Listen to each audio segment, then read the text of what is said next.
Coming up on Mountain News this morning, see what officials are doing to combat the Commonwealth's Tobacco Nation title. And church leaders are joining the conversation about environmental issues in the state before it's too late. Dedicated to Eastern and Southern Kentucky, this is WYMT Mountain News this morning. Good morning, I'm Olivia Calfee. We are just past 6:30 on Wednesday, April 24th. Now let's send it over to meteorologist Tim Drawbridge for a look at your forecast this morning.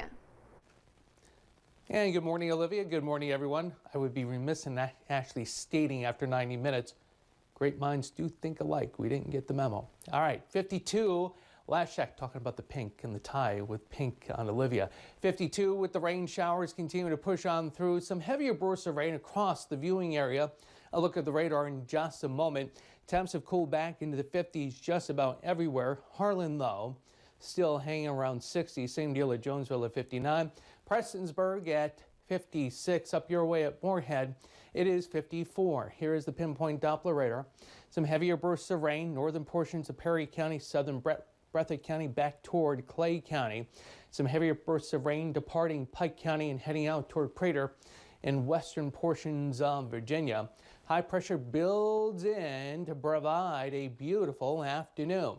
So with the showers coming to an end by mid-morning, we look for skies to turn mostly sunny and a high in Hazard today up to 69. The First Alert 7-day forecast has a warming trend. Does it include humidity? We'll let you know coming up in this half hour. Olivia? Tim, thank you. A southern Kentucky building was destroyed by fire Monday afternoon, and a firefighter was sent to the hospital.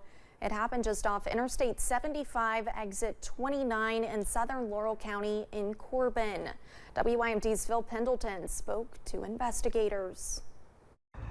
This area was a flurry activity since the massive fire on Monday afternoon, resulting in multiple fire departments being called out here to fight this fire. And then at one time, there was a concern that someone may have been trapped inside this building at the time of the fire. And while they were talking to some witnesses there, they found out that some homeless people had apparently been living in that abandoned garage building. Police and sheriff's deputies went from traffic control to searching for a person when it was learned that there was possibly someone still inside when the massive vacant garage caught on fire. Deputies said that missing person was located Tuesday morning and did not believe anyone would be found inside the building's remains. One firefighter was hurt when some debris fell on him.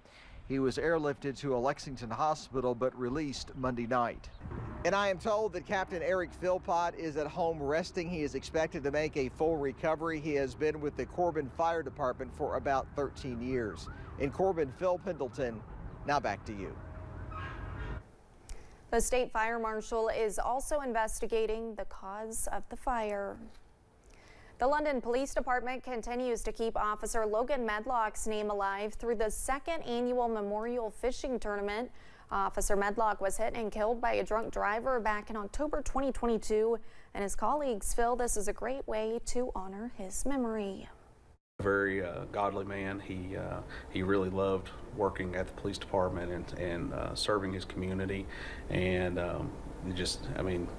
he was the epitome of what everybody should be. And so that's why we do this, is just to keep his memory alive and keep him in our thoughts all the time. Officials say they will be hosting a pre-tournament cookout May 3rd, and people who are registered will have a chance to win prizes.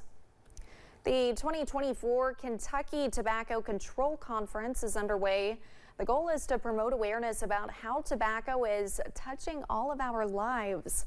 Leaders at the conference say Kentucky is part of a geographic region called Tobacco Nation that is experiencing the burden of tobacco use at a higher level than the rest of the country. Health advocates from across the Commonwealth will be addressing health equity, the impact racism has on tobacco use in youth, and policy solutions. There is a lot of work to be done in our state and a lot of opportunity for local elected officials, for community members to protect their employees while they're at work, and pass smoke-free ordinances that cover workplaces and public places. Butcher says currently only 37% of Kentuckians are protected by a local smoke-free law. The Catholic Diocese of Lexington is teaming up with a former candidate for Kentucky governor for a sustainability commitment. The bishop has appointed a task force to ensure the achievement of carbon neutrality in energy in less than 10 years. Alexa Minton has more. This effort is not just historic, it is breathtaking in its audacity.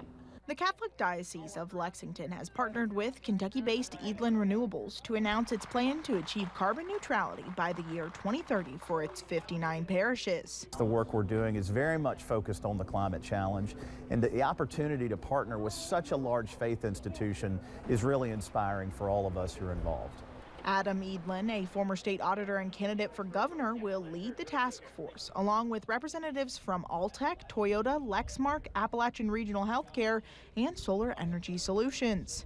Josh Van Cleef with the diocese shared that climate conversations and their intersection with faith is nothing new, saying even the Pope made a call to action. In his recent apostolic exhortation, Laudate Deum, Pope Francis called on the church to respond with urgent and decisive action. The task force will be entirely volunteer-based, with the goal to advise the diocese about technological and financial options for meeting the commitment in their short goal of just 6 years. We can't put the burdens of transformation of energy on those who have already suffered the consequences of our prior abuse of the earth. What it demonstrates is that people of faith have an obligation not just to creation, but to each other. And through evaluating and shrinking their carbon footprint, the group is hoping to set an example to other churches and faith-based establishments across the state. When we decide to work together, when we decide to bring our expertise from various fields, when we decide not to blame each other for what has happened, but to find common solutions together, anything is really possible. In Lexington, Alexa Minton, WKYT. Senate Minority Leader Mitch McConnell did not mince any words yesterday when talking about some Republican members have veered towards isolationism. The remarks came during discussions about the foreign aid bill that will provide support to Ukraine, Israel, and Taiwan. McConnell has been a staunch supporter of providing more aid to Ukraine, and he placed blame on a former Fox TV news host for stoking opposition to Kyiv. I think the demonization of Ukraine began by Tucker Carlson, who, in my opinion, ended up where he should have been all along, which is interviewing Vladimir Putin. And so he had an enormous audience, which convinced a lot of rank-and-file Republicans that maybe this was a mistake. McConnell says 30 Republicans in the Senate voted to advance the $95 billion aid package crafted by the House, compared to just 22 Republicans who voted for a similar Senate bill 2 months ago.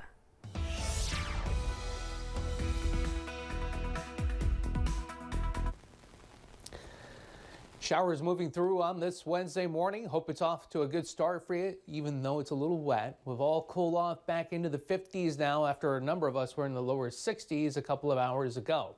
All right, here is the pinpoint Doppler radar as the showers continue to slowly track to the east and southeast.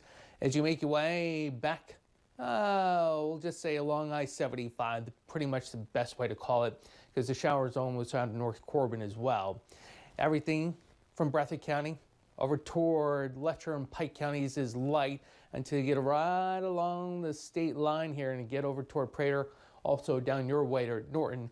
And these showers continue to track out to the east as high pressure builds in. And that means once the showers completely come to an end mid-morning, we become mostly sunny and a high later this afternoon into the upper 60s. More about your First Alert 7-day forecast. That's coming up in just a few moments. Olivia? Thanks, Tim, and thank you for joining us. The time is now 6:42. Still to come on Mountain News this morning, university officials are facing tough decisions as students continue protesting on the Columbia University campus.